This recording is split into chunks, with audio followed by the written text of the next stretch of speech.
അസ്സലാമു അലൈക്കും വറഹ്മത്തുള്ളാഹി തആല വബറകാതുഹു. അന്ന് അൻഷിഫ് നേരത്തെ ഉണർന്നു. അവൻ ഫ്രഷായി ഹോസ്പിറ്റലിലേക്ക് പോകുവാനുള്ള തയ്യാറെടുപ്പ് തുടങ്ങി. എന്നാൽ ബുഷി അന്ന് അടുക്കള കാര്യങ്ങളിലും വീട്ടിലെ കാര്യങ്ങളിലും ചിന്തിച്ചു. അവനുള്ളതെല്ലാം ഒരുക്കി കൊടുത്തു. ബുഷി, നീ ഒരുങ്ങിയില്ലേ? ഇല്ല. അതെന്താ? ഒന്നുമില്ല. ബുഷി, നിനക്കിന്ന് ഡ്യൂട്ടി ഇല്ലേ? ആ. എന്താ, പോകുന്നില്ലേ? ഇല്ല. എന്നാൽ അൻഷിഫ് കാര്യമായി ഒന്നും പറഞ്ഞില്ല. അവൻ ഭക്ഷണം കഴിച്ച് വീട്ടിൽ നിന്നിറങ്ങി. ബുഷിയുടെ മനസ്സിൽ എന്തെന്നില്ലാത്ത വിഷമം. കാര്യം മറ്റൊന്നുമല്ല. ഞാൻ നൈറ്റ് ഡ്യൂട്ടിക്ക് പോയത് അതിക്കാക്ക് ഇഷ്ടപ്പെട്ടിട്ടില്ലെന്ന് തോന്നുന്നു. അദ്ദേഹം നല്ലോണം കരഞ്ഞിട്ടുണ്ട്. മുഖം കണ്ടാലറിയാം. ഉറങ്ങിയിട്ടുമില്ല. പഠിച്ചോനെ, ഭർത്താവിൻ്റെ ഇഷ്ടമില്ലാതെ ഒന്നിനും പോകുന്നത് ശരിയല്ലല്ലോ. എൻ്റെ ഭർത്താവിൻ്റെ ഇഷ്ടത്തിന് ഞാൻ നിൽക്കുള്ളല്ല. ജോലിയും വേണ്ട, ഡ്യൂട്ടി ഒന്നും വേണ്ട, ക്യാഷും വേണ്ട. അത്യാവശ്യം ചിലവ് കഴിയാനുള്ള പൈസ എൻ്റെ ഭർത്താവിൻ്റെ അടുത്ത് തന്നെ ഉണ്ട്. പിന്നെ ഞാനായിട്ട് ബുഷി, ബുഷി, ഉമ്മ വിളിക്കുന്നു. ആ ഉമ്മ.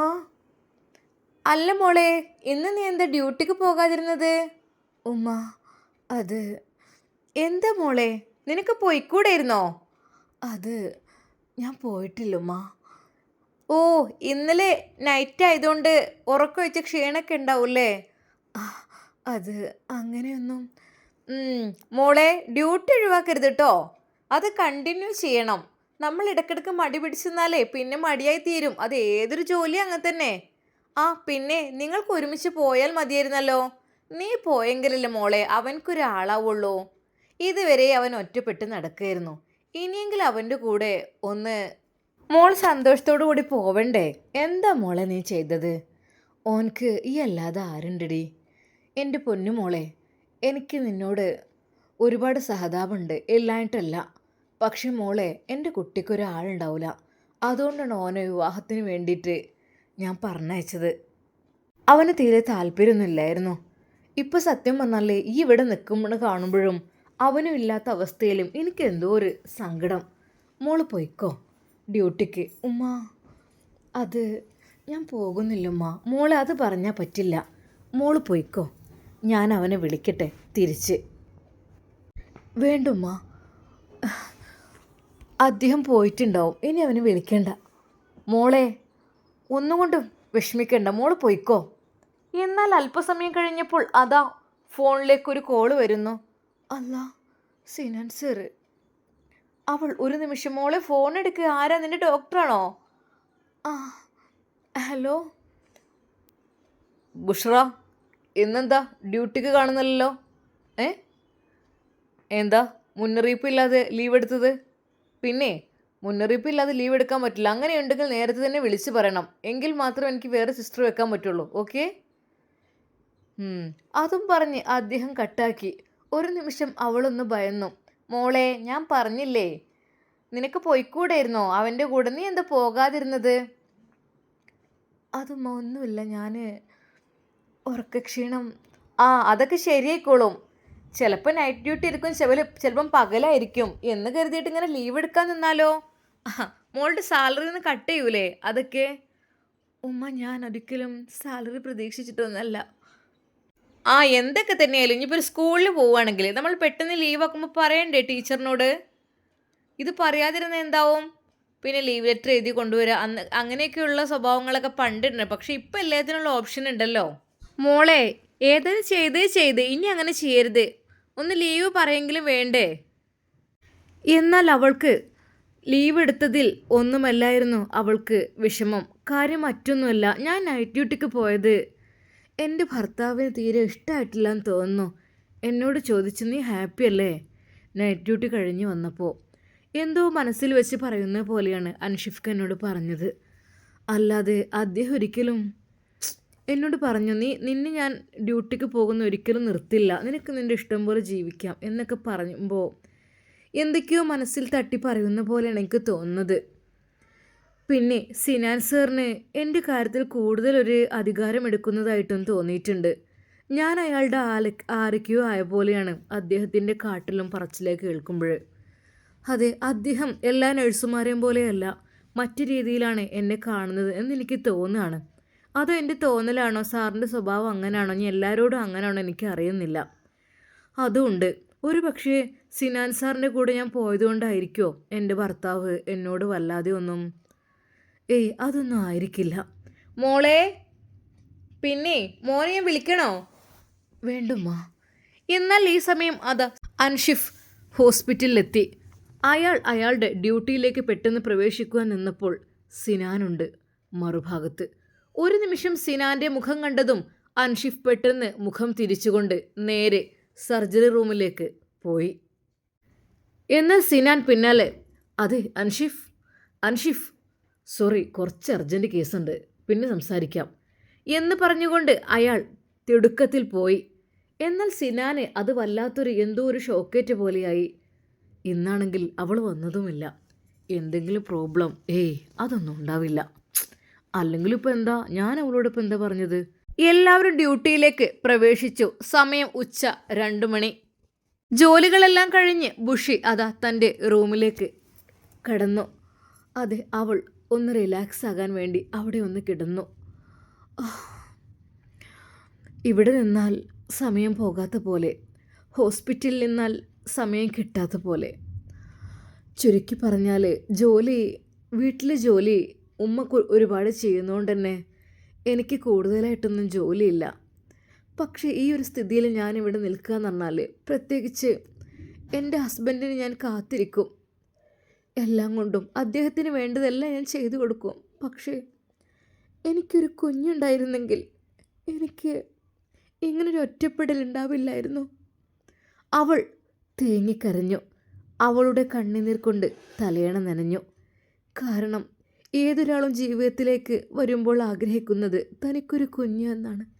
പക്ഷെ തൻ്റെ ഭർത്താവ് താനുമായി ബന്ധപ്പെടാൻ പോലും ഒന്നും ശ്രമിക്കുന്നില്ല. അതെ, അദ്ദേഹത്തിൻ്റെ വികാരം അങ്ങനെയായിരിക്കും പടച്ചോൻ സൃഷ്ടിച്ചത്. അദ്ദേഹം എൻ്റെ അടുത്തേക്ക് വരുന്നുണ്ട്, തന്നോട് ഓരോന്ന് പറയുന്നുണ്ട്, തലോടുന്നുണ്ട്, ചുംബിക്കുന്നുണ്ട്. പക്ഷേ അതിനപ്പുറത്തേക്കായിട്ട് ഒന്നും അദ്ദേഹത്തിന് ഒരു പെണ്ണിനെ കാണുമ്പോൾ ഒരു ആണിനുണ്ടാകുന്ന രീതിയിലുള്ള വികാര വിചാരങ്ങളൊന്നും ഇല്ലെന്ന് തോന്നുന്നു. ഇത്രയും ദിവസം ഞാൻ അദ്ദേഹത്തിൻ്റെ കൂടെ കിടന്നു. പക്ഷേ അതെ, ഒരു കൂട്ടുകാരനും കൂട്ടുകാരി കിടക്കുന്ന പോലെ, അല്ലെങ്കിൽ ഒരു സഹോദരിയും മറ്റൊരു സഹോദരിയും കിടക്കുന്ന പോലെ, ഒരാണും പെണ്ണും എന്നാണെന്ന്, അല്ലെങ്കിൽ ഒരു ആങ്ങളെയും പെങ്ങളും പോലെ, അതിനപ്പുറത്തേക്കിട്ടൊരു ബന്ധവും ഇല്ല. അവൾ ഒരു നിമിഷം അവനെ ഓർത്തു. ഷാമിലിനെ എടുത്തു ചാടി കല്യാണം കഴിച്ചതാണ്. അവന് കുറച്ച് വെയിറ്റ് ചെയ്യണം, അല്ലെങ്കിൽ നിങ്ങൾ വേറെ വിവാഹം കഴിച്ചോളൂ എന്ന് പറഞ്ഞപ്പോഴേക്കും വീട്ടുകാരത് അതിനു വേണ്ടി ഇറങ്ങി തിരിച്ചു. പക്ഷേ ഇന്നെൻ്റെ ജീവിതം അവൾക്ക് വല്ലാത്ത സങ്കടമായി. റബ്ബേ, ഞാൻ എന്ത് ചെയ്യാനാ? അപ്പോഴേക്കും പക്ഷെ എൻ്റെ ഭർത്താവ് പാവാണ്. അയാൾ ഞാൻ ഒന്നും കുറ്റപ്പെടുത്തുന്നില്ല. പക്ഷേ എൻ്റെ ഭർത്താവിൻ്റെ കണ്ട് മുതലെടുക്കുന്ന പലരും ഈ സമൂഹത്തിലുണ്ടോ എന്നെനിക്ക് തോന്നി തുടങ്ങിയിരിക്കുന്നു. ഒന്നും ഉണ്ടായിട്ടല്ല, ഓരോ വാക്കിലും പ്രവൃത്തിയിലും എനിക്ക് അങ്ങനെയൊക്കെ തോന്നുന്നു. അവൾ സങ്കടത്തോടെ അവിടെ കിടക്കുമ്പോൾ ഫോണിലേക്ക് ഒരു കോൾ വരുന്നു.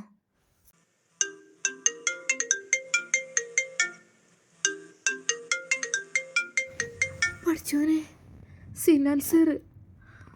ഒരു നിമിഷം അവൾ ആ കോളിലേക്ക് നോക്കി നിന്നു. എടുക്കണോ? എന്നാൽ വീണ്ടും ബെല്ലടിക്കുന്നു. ഹലോ ബുഷ്ര, എന്തായിരുന്നു ഇന്നെന്താ ലീവ് എടുക്കാൻ കാരണം? ഞാൻ പറഞ്ഞിട്ടില്ല ആവശ്യമില്ലാതെ ലീവ് എടുക്കരുതെന്ന് മോളെ. ഇന്നലെ നൈറ്റ് ഡ്യൂട്ടി ആണെന്ന് കരുതി ഇന്ന് അപ്പോഴേക്കും ലീവ് എടുക്കാൻ മാത്രം ക്ഷീണിച്ചോ നീ? അതിന് മാത്രമേ നിനക്ക് ജോലി തന്നോ? ഇല്ലല്ലോ. എല്ലാവരെക്കാളും ഞാൻ നിന്നെ കെയർ ചെയ്തിരുന്നു. എല്ലാവർക്കും കൊടുത്ത ജോബേ നിനക്ക് തന്നിട്ടില്ല. പിന്നെന്താ? എന്തു പറ്റി? എന്തുണ്ടെങ്കിലും തുറന്നു പറ. എന്തെന്ന് ലീവ് എടുത്തത്? നിന്നെ അൻഷിഫ് എന്തെങ്കിലും പറഞ്ഞോ? ഏ ഇല്ല. പിന്നെന്താ? പിന്നെ ലീവ് എടുക്കുമ്പോൾ ജസ്റ്റ് ഒന്ന് പറഞ്ഞു പോയിക്കൂടെ? എന്തിങ്ങനെയൊക്കെ? ഇങ്ങനെയാണോ വേണ്ടത്? ഒരു ജോബിൽ പ്രവേശിച്ചു കഴിഞ്ഞാൽ പെട്ടെന്നൊരു കാരണമല്ല ലീവ് എടുക്കുക. അങ്ങനെ ചെയ്യരുത് കേട്ടോ. പിന്നെ ഇന്ന് പകൽ നിനക്ക് ലീവ് എടുത്ത് പകരം നൈറ്റിൽ നീ വരണം, ഓക്കെ? അതും പറഞ്ഞ് അയാൾ കോൾ കട്ട് ചെയ്തു. ഒരു നിമിഷം അവളുടെ കൈകാലുകൾ കുഴഞ്ഞു. റബ്ബേ, ഇന്ന് നൈറ്റോ? അപ്പോൾ എന്നും അയാൾ വരുമോ? അതിനു മുമ്പ് അങ്ങോട്ടെത്തണം. ആർക്കും ഒരു തെറ്റിദ്ധാരണ വരാൻ പാടില്ല. എന്തായാലും അവൾ നേരെ താഴേക്കിറങ്ങി. എന്താ മോളെ? ഉമ്മ ഇന്നെനിക്ക് നൈറ്റാണെന്ന് പറഞ്ഞു. പകൽ ചെല്ലാത്തതുകൊണ്ട് നൈറ്റ് ഡ്യൂട്ടിക്ക് വരാൻ പറഞ്ഞു. മോളെ ആയിക്കോട്ടെ, അതിനെന്താ, പോയിക്കോ. പിന്നെ അൻഷിഫിനോട് ഞാൻ പറഞ്ഞോണ്ട്. പിന്നെ ഇവിടുന്ന് മോളെ ബസ്സിന് പോകാൻ ഓട്ടോയ്ക്ക് വേണേൽ കിട്ടും കേട്ടോ. ഇനിയിപ്പോൾ ഡോക്ടർ തന്നെ കൊണ്ടുവരാൻ വേണ്ടതൊന്നും ഇല്ലല്ലോ. ഞാൻ ബസ്സിന് പോയിക്കോളാം. അതായിരിക്കും നല്ലത്. പക്ഷേ തൻ്റെ ഭർത്താവിനോട് പറയുമ്പോൾ ഇനി എന്തെങ്കിലും വിചാരിക്കുമോ? ഇന്നെങ്കിലും എനിക്ക് എൻ്റെ ഭർത്താവിൻ്റെ കൂടെ കഴിയണം എന്ന് വിചാരിച്ചതാണ്. പക്ഷെ സാറ് വിളിച്ചപ്പോൾ ഇനിയിപ്പോൾ ഡ്യൂട്ടിയിൽ നിന്ന് അങ്ങനെ ഒഴിവാക്കിയാലോ? ഒഴിവാക്കിയ കുഴപ്പമൊന്നുമില്ല. പക്ഷെ എൻ്റെ ഇക്ക പറഞ്ഞത് പോകാനല്ലേ. ആ നിമിഷം തന്നെ അവൾ അവളുടെ ഭർത്താവിനെ വിളിക്കുന്നു. അദ്ദേഹം എന്തൊരു സർജറിയുടെ തിരക്കിലാണ്. സാറിൻ്റെ ഫോൺ വൈബ്രേറ്റ് ചെയ്യുന്നു. എടുത്തോളാം. പക്ഷേ അദ്ദേഹം അപ്പോൾ ഫോൺ എടുത്തില്ല. അത് കംപ്ലീറ്റ് ചെയ്തതിന് ശേഷം മാത്രം. കാരണം ഒരു ഡോക്ടറും അതിനിടയിൽ ഫോൺ എടുക്കില്ല. അത് അവരുടെ ഡ്യൂട്ടിക്ക് എന്തെങ്കിലും പ്രശ്നം വരും എന്ന് കരുതിയിട്ട് അതെടുക്കില്ല. അദ്ദേഹം ഗ്ലൗസ് എല്ലാം ഊരിമാറ്റി ക്ലിയറാക്കി. ബുഷി എന്തിനായിരിക്കും? തിരിച്ചു വിളിച്ചു. അവളുടെ ഫോൺ ബെല്ലടിക്കുന്നു. അവൾ ഒന്ന് ഞെട്ടി. റബ്ബേ, വീണ്ടും സിനാൻ സാർ വിളിക്കുകയാണോ? അല്ല, ഹസ്. ഹലോ. ബുഷി, എന്താ, ഫുഡ് കഴിച്ചോ? ഇക്ക ഡ്യൂട്ടി കഴിഞ്ഞോ? ഇല്ല പെണ്ണേ, എത്ര എണ്ണം ഉണ്ടേനി? പിന്നെ എനിക്ക് എന്നും നൈറ്റ് ഡ്യൂട്ടിയാണ് എന്ന് പറഞ്ഞ് സാറ് വിളിച്ചിരുന്നു. ഒരു നിമിഷം അയാൾ മിണ്ടാതെ നിന്നു. ഹലോ. എന്ത് കട്ടായോ? റേഞ്ച് ഇല്ലേ? ഹലോ. കേൾക്കുന്നുണ്ട്. എന്നും നൈറ്റ് ഡ്യൂട്ടിയാണോ? ഓക്കെ. എങ്ങനെ പോകുന്നത്? ഉമ്മ പറഞ്ഞു ബസ് ഉണ്ടാവുമെന്ന്. ഓക്കെ എന്ന് പറഞ്ഞ് അയാൾ കോൾ കട്ട് ചെയ്തു. ഒന്നും പറഞ്ഞില്ല, പ്രതികരിച്ചില്ല.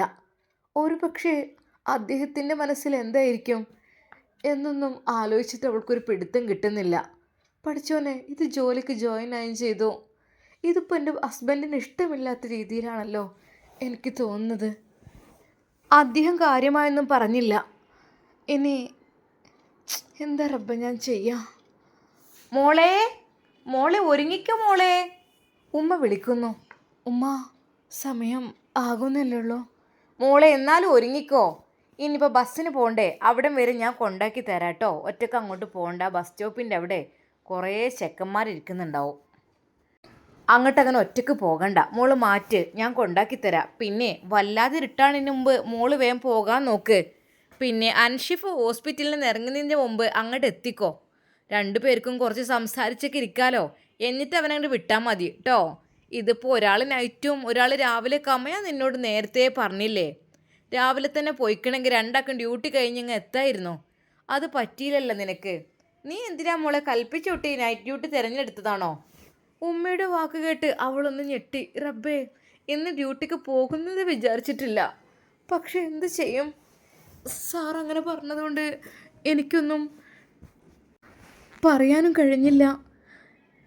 അവൾ സത്യം പറഞ്ഞാൽ ആകപ്പാടെ ഒരു ഇടങ്ങാറായി നിൽക്കുകയാണ്. അങ്ങോട്ടും വയ്യ അങ്ങോട്ടും വയ്യ എന്നുള്ള രീതിയിൽ.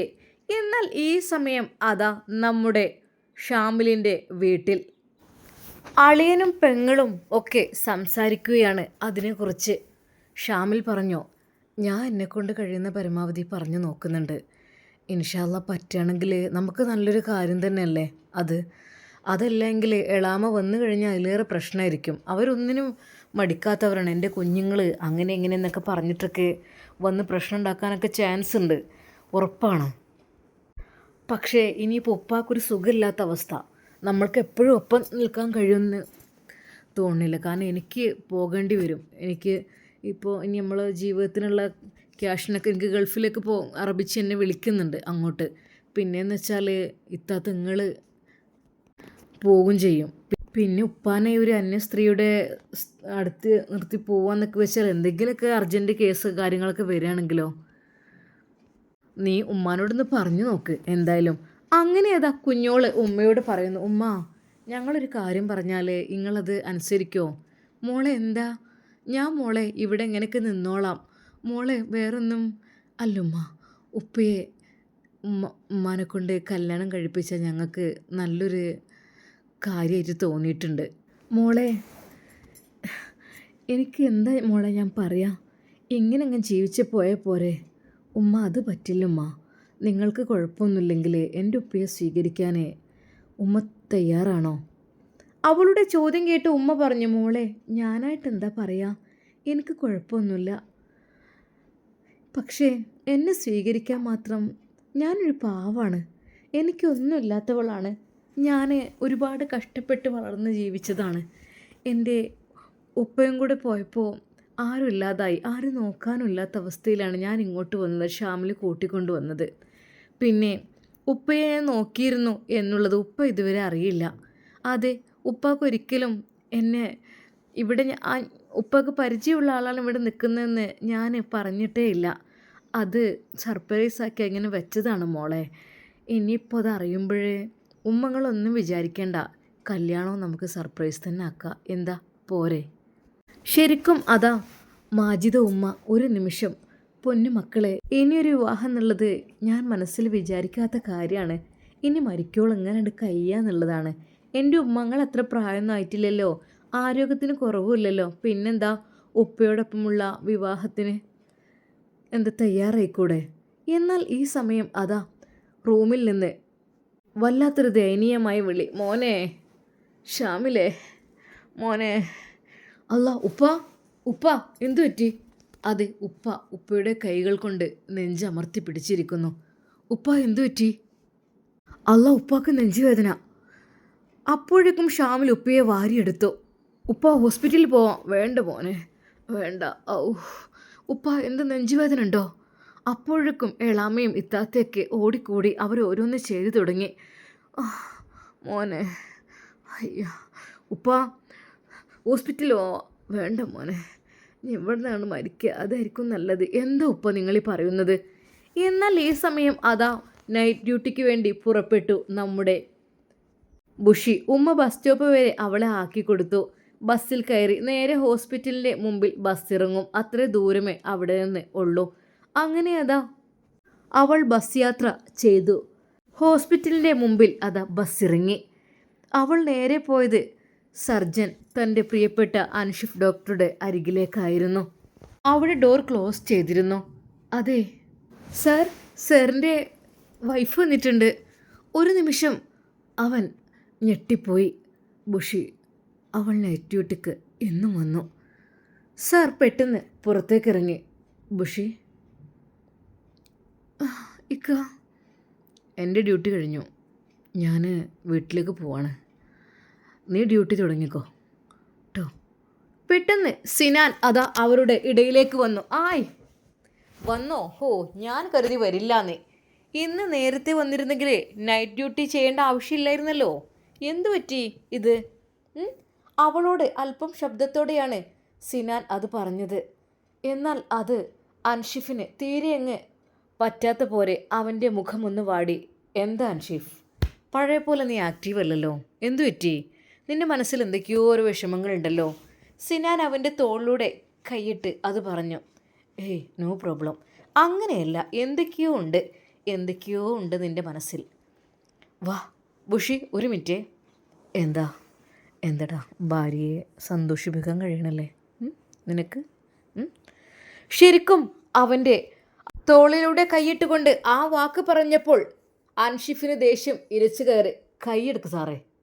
അവൻ്റെ കൈ തട്ടിമാറ്റിക്കൊണ്ട് അതാ അവനത് പറഞ്ഞപ്പോൾ ആഹാ, കാര്യത്തിൽ തന്നെയാണല്ലോ. എന്തു പറ്റി? ഏയ് റിലാക്സ്, കൂൾ ഡൗൺ. എന്തിനു ദേഷ്യപ്പെടുന്നത്? ഒന്നിനുമില്ല, കൈയെടുക്കുക, എനിക്ക് വീട്ടിൽ പോകണം. ശരിക്കും അവൻ്റെ ശബ്ദം ഉയർത്തി സംസാരിച്ചപ്പോൾ അയാൾ തന്നെ ഒന്ന് ഞെട്ടി. ആഹാ, എന്താ അൻഷിഫ്, എന്തു പറ്റി? പിന്നെ പെണ്ണിനെ സുഖിപ്പിക്കാൻ പറ്റാത്തതിൻ്റെ ദേഷ്യം അത് നീ എന്നോട് തീർക്കല്ലേ കേട്ടോ. മനസ്സിലായില്ലേ? എന്താ? എന്നാൽ അൻഷിഫ് ഒരു നിമിഷം മൗനം പാലിച്ചു. ബുഷിയുടെ അടുത്തേക്ക് പോയിക്കൊണ്ട് പറഞ്ഞു, ബുഷി, ഞാൻ പോകുന്നു. പക്ഷേ അദ്ദേഹത്തിൻ്റെ കണ്ണുകൾ നിറഞ്ഞിരുന്നു. എന്നാൽ ബുഷി, ഇക്ക. അവൻ ഒന്നും മിണ്ടിയില്ല. അവൻ പെട്ടെന്ന് അത് ഹോസ്പിറ്റലിൽ നിന്ന് ഇറങ്ങി കാറിൽ കയറി യാത്രയാകുന്നു, ബുഷിയെ തിരിഞ്ഞു നോക്കാതെ.